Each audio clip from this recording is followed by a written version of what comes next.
Typically, when you have an issue with your C4 Corvette headlight like this, or if it's not moving at all, people usually address it one of two ways.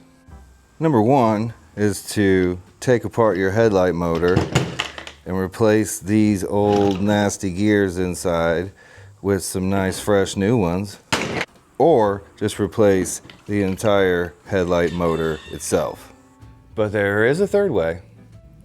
If you're in a situation like me and you have access to multiple parts cars, it may be a decent option to just replace the entire headlight assembly. I'll be honest, I gave replacing the gears a shot, and I can't tell you why it didn't work, because I still don't know. But after that fail, I reached out to my buddy Josh, who has all the parts Corvettes, to see if he had a known good headlight.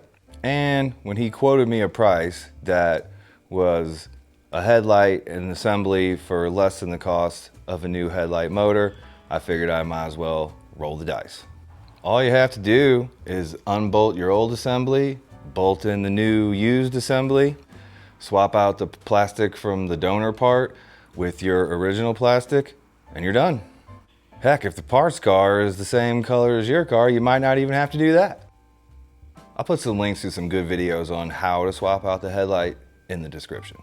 So even though replacing the gears is by far the cheapest option, if you have access to some parts cars and don't want to mess with rebuilding intricate little motor things, then this may or may not be a good option for you too. Personally, I have a lot of things to knock out on the C4 repair list. So having something be quick, easy, and done was worth the extra cost in this particular case. The biggest downfall in this decision is how dumb I'll look if these headlight gears decide to go out next week. But I guess that's just a gamble I'm willing to take right now, especially with an abundance of park cars and the fact that I really barely drive this car at night anyway and don't even use the headlights that often to begin with. Have you ever dealt with C4 headlight issues? If so, let me know. What did you do to fix it? Did you have better luck than me replacing those gears? I'd really like to know.